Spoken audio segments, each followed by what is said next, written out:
जय हिंद साथियों। आज हम लोग पृथ्वी के आंतरिक संरचना पढ़ेंगे एकदम मैप के माध्यम से। और यह बहुत ही इम्पोर्टेंट है एग्जाम की दृष्टि से, तो बेहतर से पढ़ेंगे। सबसे पहले कुछ इसका पॉइंट जान लेते हैं, तब पढ़ेंगे इसका आंतरिक संरचना। तो सबसे पहले जानते हैं जीव मंडल। जीव मंडल कहते हैं किसको है? तो पृथ्वी पर जल, स्थल और वायु तीनों के सम्मिलित रूप को हम क्या कहते हैं? जीव मंडल कहते हैं। उसके बाद जानते हैं जल मंडल।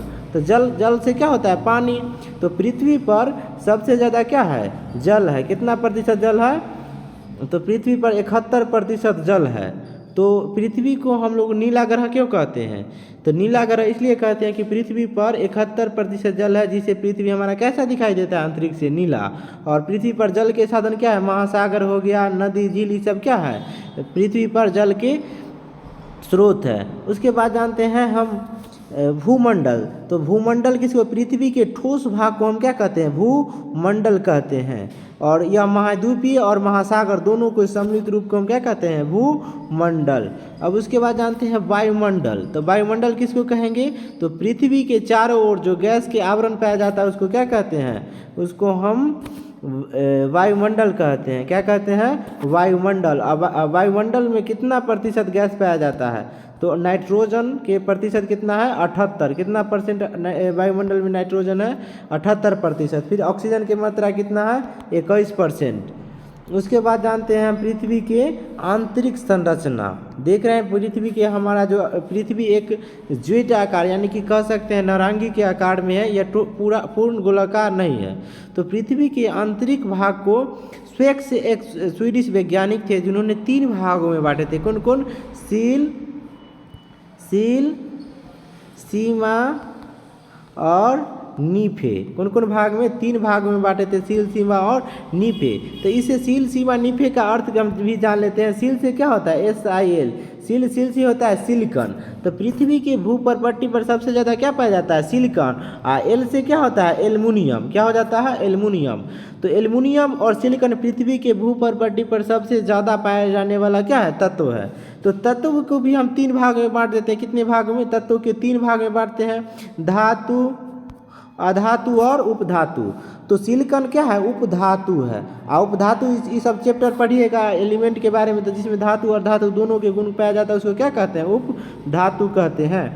और एल्युमिनियम, तो एल्युमिनियम के संकेत क्या होता है? Al। तो पृथ्वी पर सबसे ज़्यादा पाए जाने वाला धातु पूछेगा तो क्या हो जाएगा? एल्युमिनियम। उपधातु पूछेगा तो सिलिकॉन। और गैस में पूछेगा तो क्या हो जाएगा? पृथ्वी के भूपरपट्टी पर सबसे ज़्यादा पाया जाता है कौन गैस? तो O2। क्या पाया जाता है? O2। और वायुमंडल में पूछेगा सबसे ज़्यादा कौन गैस पाया जाता है? तो नाइट्रोजन। कौन सा गैस पाया जाता है? नाइट्रोजन। कितना प्रतिशत? 78%। ऑक्सीजन कितना प्रतिशत पाया जाता है? 21%। तो ध्यान में रखिएगा, वायुमंडल में पूछेगा तो नाइट्रोजन होगा, और भूपरपट्टी पर पूछेगा तो क्या हो जाएगा? सिलिकॉन। सबसे ज़्यादा कौन सा तत्व पाया जाता है? सिलिकॉन। धातु में एल्युमिनियम, और अधातु में पूछेगा तो ऑक्सीजन। इतना समझ गए हैं। अब उसके बाद हम पृथ्वी के 3 भाग के कुछ रेखा है उसका एक विशेष नाम दिया गया। वो विशेष नाम के हम जानते हैं। सबसे पहले है भूपरपट्टी। तो भूपरपट्टी और मेटल के बीच जो सीमा बनाता है उसको हम कहते हैं मोहो डिसकंटिन्यूटी। और उसके बाद होता है मेटल के हम 2 भाग में बांटे हैं, एगो बाह्य मेटल, एगो आंतरिक मेटल। तो बाह्य मेटल और पृथ्वी के बाह्य कोर को हम जो अलग करता है उसको कहते हैं गुटेन डिसकंटिन्यूटी। केंद्र के हम 2 भाग में बांटे हैं। कौन कौन? एगो बाह्य केंद्र, एगो आंतरिक केंद्र। तो वो बाह्य केंद्र और आंतरिक केंद्र के पृथ्वी के जो अलग करता है उसे कहते हैं लेहमन डिसकंटिन्यूटी। एग्जाम में बहुत बार पूछा ही है, इसलिए तीनों का नाम याद रखिएगा। कौन कौन होता है?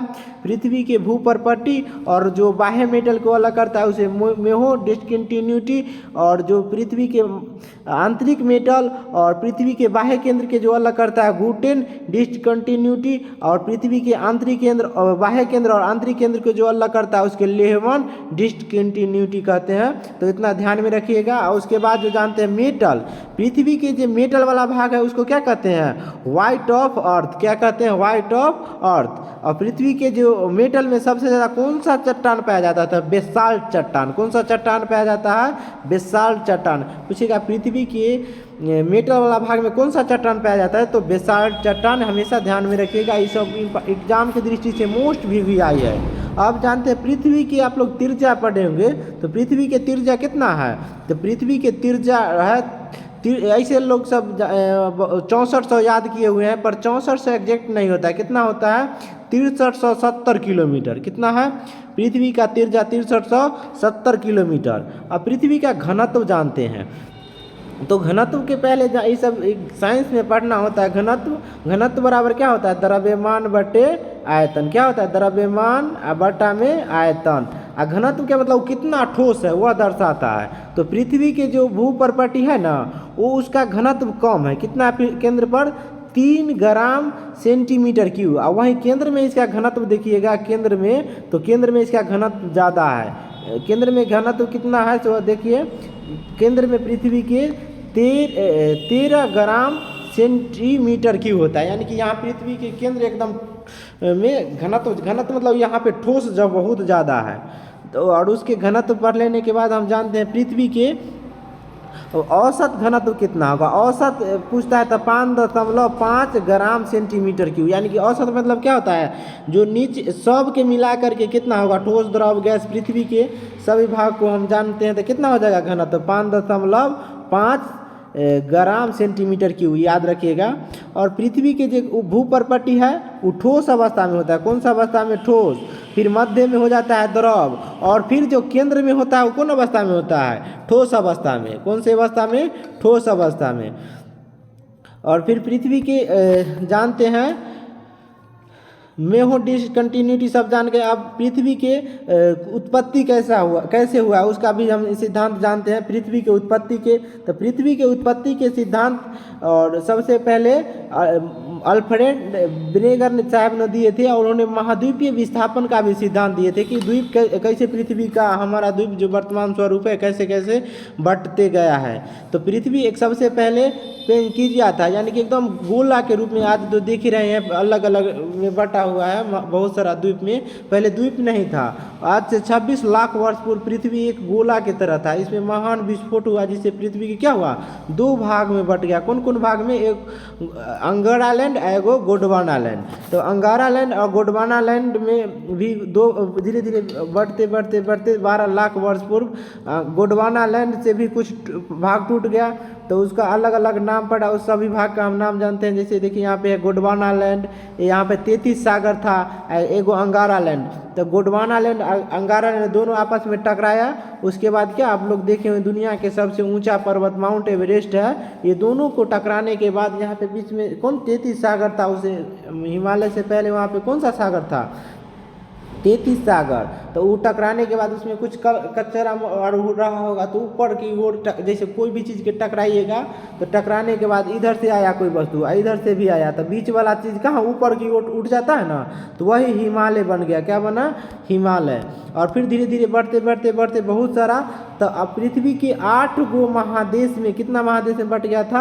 8 महादेश में। जो अभी वर्तमान स्वरूप में क्या गो महादेश है? 7। एक महादेश जिसे खोजा गया था न्यूजीलैंड के पास है, वो डूबा हुआ है, लेकिन वैज्ञानिक लोग उनको मानते हैं 8वां महादेश। और 7 महादेश के यहाँ पे नाम दिया हुआ है। जैसे देखिए पहले क्या है अपना एशिया है, एशिया हो गया, यूरोप हो, अफ्रीका, ऑस्ट्रेलिया, दक्षिण अमेरिका, उत्तरी अमेरिका। एक महादेश है अंटार्कटिका। वहाँ पे क्या आदमी लोग नहीं रहते हैं, क्योंकि वहाँ पे बहुत ही बर्फ है, माइनस में 80 डिग्री टेम्परेचर चल जाता है, जहाँ पे रहना जीवन संभव नहीं है।